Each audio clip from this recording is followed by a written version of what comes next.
No moi, it's Joinen. Today we're getting conspiracycle. We're going to be looking at some of the internet's strangest conspiracy theories. Let's just get into it. There is no better way to start off than the Beatles never existed.com. This research began in 2011, and we came to the conclusion that the musical group, known to us as the Beatles, was composed of multiples, whatever that means. How and in what way they were such isn't entirely known, but we have been able to see it wasn't actors with cosmetic surgery or human doubles of any kind. Due to the fact that we've done as much research as possible, and there are other more current and pressing worldwide issues confronting humanity, it's time to move on. Listen, we understand that you plebeians out there who just believe everything you're being told have other lies that you're being fed, and our team of researchers is ready to move on to tackle the more pressing issues. Thank you for your interest in our work, and we hope it's been a helpful contribution to learning and understanding why the world is in its current condition, and one of the major ways in which it's got this way. It's so weird that they've just gotten rid of all their information, but they've left up these couple of paragraphs, and you've just got to imagine what it is that they have said. It seems to be that they're getting at this idea that the Beatles never existed, and them never existing somehow got the world into its current condition. But that's really all we have to go off from that, so let's just move on. You guys may remember CERN's Large Hadron Collider. Some years ago, it was the cause of concern of the end of the world. I remember being in school looking at the clock because it was going to be like 3 p.m. Australian time or something when, if this Hadron Collider succeeded at colliding some particles or something, the world was going to end. Or something. I don't know. None of us knew what it meant, but we had heard that it could possibly be the end of the world. Anyway, that didn't happen.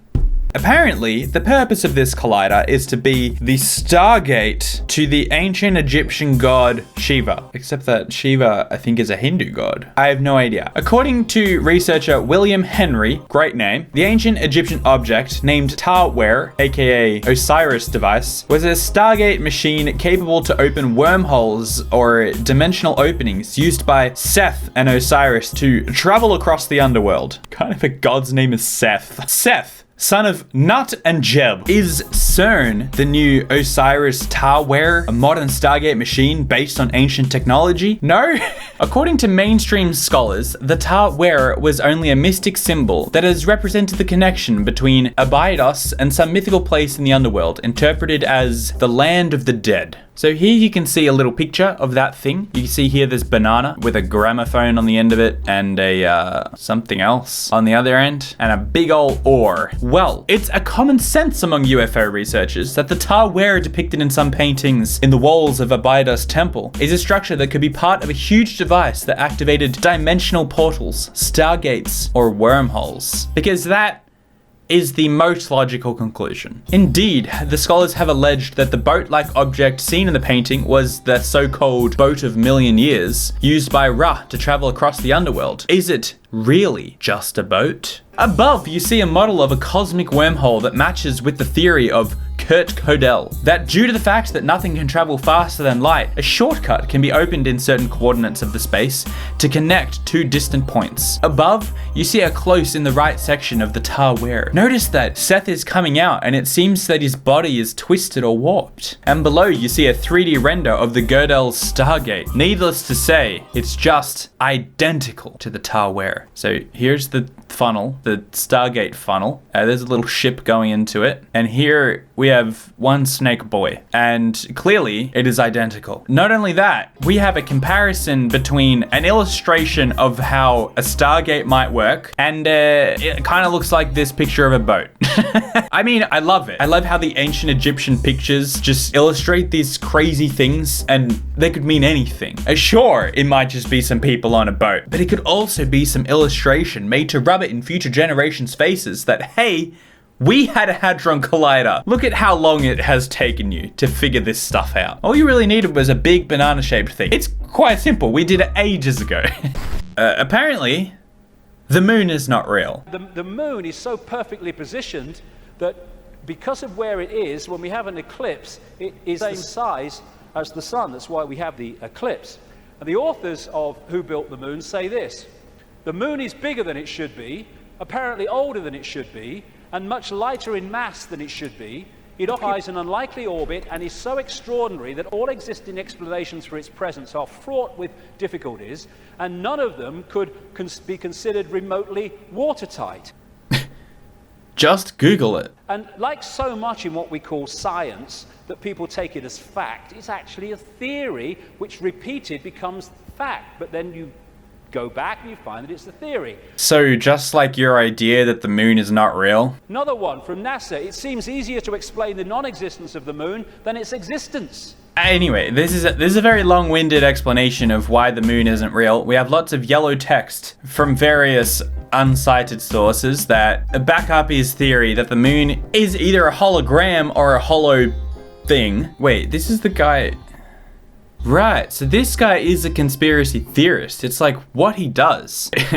He's a former footballer and sports broadcaster. But since the 1990s, he has become known as a professional conspiracy theorist. How is that even a thing? How does he start off his days? What are some of today's facts? And then goes about his day figuring out how they might not be true. But I think this is the guy that popularized the whole lizard people thing. He believes that the government is controlled by lizard people. Some people have interpreted that to mean somehow some euphemism for Jewish people or something like that. But he's gone on record saying, no, that's not what I mean. I legitimately mean lizard people. So he's straight up... Wait. In a 2013 survey in the United States by Public Policy Polling, 4% believed that lizard people control our societies. No, you mean 4% of the people who took that poll are trolls. I mean, sure, there's maybe some people who believe that. But, right, here it is. Ike, I'm just gonna say Ike was faced by allegations of anti-Semitism. The reason I know anything about this is because a commenter in my Mark Zuckerberg video said that I shouldn't have made the joke about calling him a lizard person because it is known to be an anti-Semitic joke. And I disagree. I understand, as far as I know, there are some people who have taken it to that extreme, but the whole lizard people thing comes from this. His claims that the protocols of the Elders of Zion forgery is genuine was taken to mean that Ike's reptilians were really Jews, which Ike called friggin' nonsense.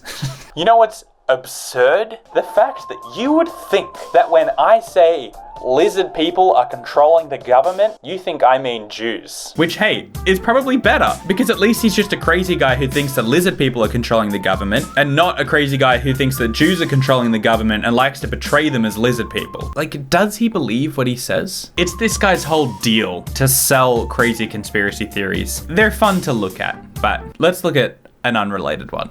TimeCube. Now, if you guys know anything about the internet, you might have heard of TimeCube. The actual website doesn't exist anymore. This, as far as I can tell, is the original website re-uploaded. TimeCube is based on this idea that Earth has 4 days simultaneously each rotation. You erroneously measure time from one corner. Earth body, 4 corner, time equals 4 leg mobility. Your ignorance of harmonic cube is demonic. What? Truth note, Earth has 1 day even if it stood still, and 4 days in rotation.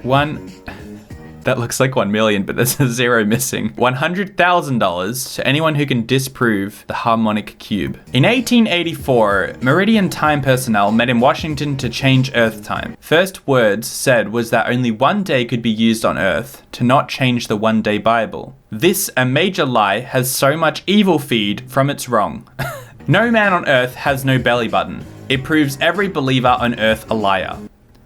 I don't know what I just read. If you've spent any amount of time on the internet, you've probably stumbled across timecube.com. Now, everything, the solar system has a top and bottom, front and back and 2 sides. Earth has a top and bottom, front and back and 2 sides. The human has a top and bottom, front and back and 2 sides. Now, the human head has 4 corners, nose, 2 ears, and a back corner, but they don't have the 1 corner face.